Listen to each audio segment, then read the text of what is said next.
Oh, look, more fucking sport. Okay. Gee, we didn't see that one coming, kids.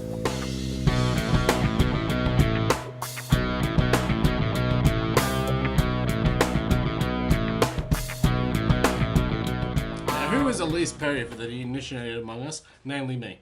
Ellyse Perry is a very dynamic sports player, sports baller. Now, she's actually what you would refer to as a dual international, but a very unique dual international, because normally you would often associate a dual international with playing for Australia in both rugby union and rugby league. But Ellyse is in the very unique situation of representing Australia in football, and by football I mean soccer, and cricket. Two entirely different sports. So that often places Ellyse in a very delicate situation when in the one day she might have two critical matches in both codes, of which she'll have to make a decision. And this is one example of that, where she had to make a decision where she either plays in a cricket game, like in 2020, which is a form of cricket, or play in the football or the W League Grand Final. But I guess where the controversy here is, and I mean, if you're going to make a very scratch pecking order, I mean, logic would definitely suggest that maybe go for the Grand Final above a regular match. Ellyse instead has actually opted to play for the cricket match instead of the W League Grand Final. Okay. So that kind of polarizes views amongst the sporting literate. But this isn't the first time that's created a bit of debate, because there's often been times where Ellyse has picked cricket over football and vice versa. She's been kicked out of football teams because some football teams have said, you've got to choose one sport over the other, because you can't be the best athlete you can be without focusing on a particular discipline. But here's just another example of it. I'm just a big fan of Ellyse. It's the fact that she's able to maintain that lifestyle. Even though she plays for that other Sydney team? Well, the one that we don't like? We can kind of gloss over that. Traitor. Yeah. But, I mean, to Sydney FC's credit, they're actually the ones that entertain that idea of saying she can play for us, but she can also play for... Yeah, because she played for another A-League team, and they had the stance of saying, no, you must be able to focus on football 100%. So that would be the one and only Canberra United. Yeah, it's Canberra, we don't care about them. So that would be the one and only compliment that I'll offer to Sydney FC. But yeah, as well as the whole sport balancing act, I think Ellyse also has some uni studies that she focuses on as well. So how she fits it all in is a bit of something short of a miracle. My guess is crystal meth and not sleeping. Ellyse isn't on drugs. Some uppers, maybe. Keep it going. Okay. I don't get how people do it without some sort of bloody stimulant in their system. Yeah. Playing two sports, uni, How much training is there? It's like there's people, like there's a friend of mine, Helen, she's a music teacher. She's a musician herself. She, kids, husband, career, house to fix. It's like, how do you sleep? Does she sleep? I'm not sure. You'll need to ask this question. Right. Dan, you mentioned training. Like, I think in these kind of situations, I think sometimes a person would just be naturally gifted to play a sport, and I think Ellyse falls in that category. Yeah, but when you're a professional athlete, there is it's your job. You actually... she'll definitely train. How much is there actually? I don't know. I mean, is it every day or...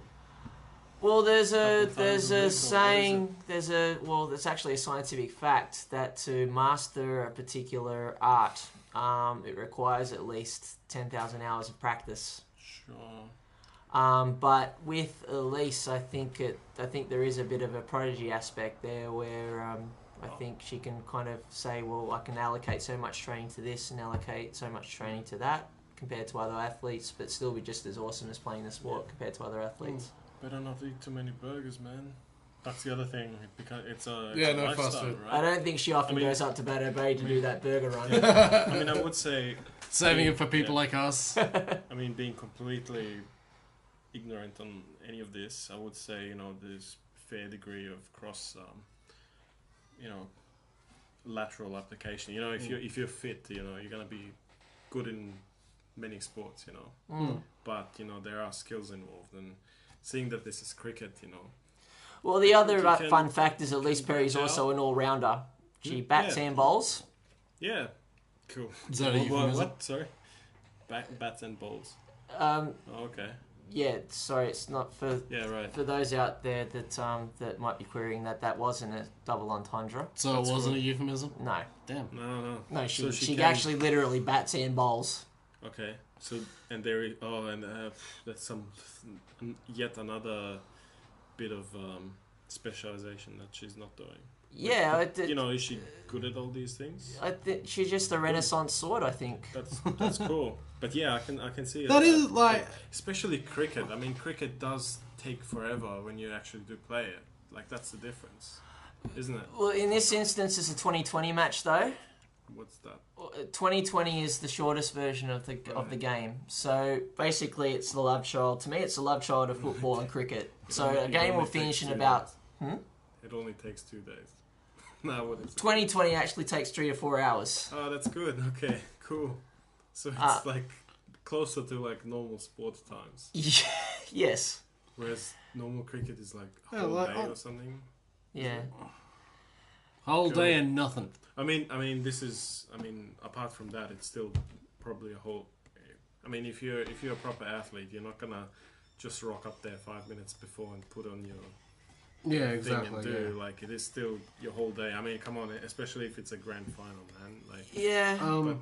Well, it yeah. can't be a situation, I think, where it's like in the morning, play some football, in the afternoon, play some cricket. I think it's a case where it's like one sport, No. one day. yeah, sure. Sure. No, But I think it's awesome, and I think I've actually heard of Ellyse Perry. You know, think of it. The fact that she does play these, like, as it says in the article, it's great for women's sport. Great, good for her. You know, she has, you know, there's actually someone that, you know, younger girls, women, etc., can actually look up to and say, hey, look, you can do the thing too. actually, remembered there was a fact there that probably would have prompted why Ellyse chose cricket over football. It's actually an international 2020 match. Yeah. Compared to just a normal Against grand final in the W League. I just assume that we're always playing India anyway, so Yeah. or the West Indies. Yeah, I mean that debate, I guess, kind of carries out in a way in football itself. That whole idea of club versus country. I remember when Harry Kewell, back when he was playing, Harry Kewell, probably the greatest ever football player Australia has produced, arguably these days, often had himself have that dilemma of where he'd play for his high-profile English Premier League team over playing for Australia, and often the EPL team would win out. Traitor! Isn't that why, not because of Kewell, but isn't that why the last World Cup was so crap? Because everyone was like, you know, giving it their like 50% because they didn't want to wear themselves out too much for their career games. something. Well, No, I remember people were really angry at Ronaldinho for that and burned his freaking statue, like because he was just so like phoning it in. well, I think at the risk of raising the ire of our Brazilian audience, Ronaldinho has been historically a slack prick. All right. He hasn't been exactly the most disciplined when it comes to training. He has a bit of a party reputation about him. Yeah. But that notwithstanding, though, I think there is a lot of pressures placed upon football players now. So I think that's often been carried out in the last few World Cups, where you see, I think, I don't know so much attitude, but I think there's definitely a lot of player fatigue that happens when you're in a World Cup. Yep. And plus, as well, I don't think these days there's very much an off season within football, because the way it often happens is that you've got the normal domestic season, and then if you're a really good player, then you play for your country. And often all the major tournaments will happen outside of the domestic season, so you're often playing year in, year out, and having a very short time to recover from all of that. Goodness. You mean like an actual job? Yeah, well, the pay's good. Yeah.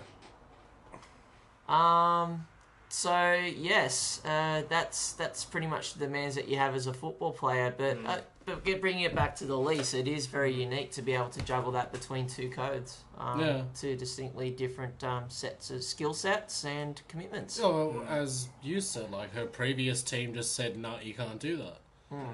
Yeah. I suppose it would get. I guess I'll try not to, hold the fact that she plays for Sydney FC against us. So. No. Yeah, she might have to come over to the Wanderers. We'll treat her right. I suppose it would get pretty dicey if you have to travel quite a bit and get, Yeah. Well, the other thing as well is that Ellyse is a woman, Unfortunately, we still live in a day and age where sportswomen are still a class below sportsmen. Now, if Ellyse was a guy, I would say that she would probably be the highest profile Australian sports person on the planet. Sure. Yeah. You reckon? I would argue so, yeah. Although there would probably be increased pressure placed on them to choose one sport over the other. But if you were able to actually manage that, I think you'd become definitely a multi-millionaire with a whole bunch of endorsements and a lot more support in terms of being able to make those commitments. Mind you, though, the fans would be a lot more pissed then as well. I mean, get pissed about this because don't they usually not find this cool? Like they feel that that if you leave your club, big issue. If you leave your sport, big issue. If you juggle two things, all these. Sports fans are pretty. To bring it back to the Harry Kuehl example, I think a lot of people in Australia definitely got pissed off with him when they found that he opted out of Australian matches a little bit too much. So yes, I think you are going to not exactly win the favour of your sports fans all of the time by having to make those kind of choices. Whilst you guys were talking, I was just trying to remember that famous American player that I think it was a couple of decades ago now, where he was actually playing in both the NFL and the Major League, and I can't remember his name, but his nickname was Prime Time.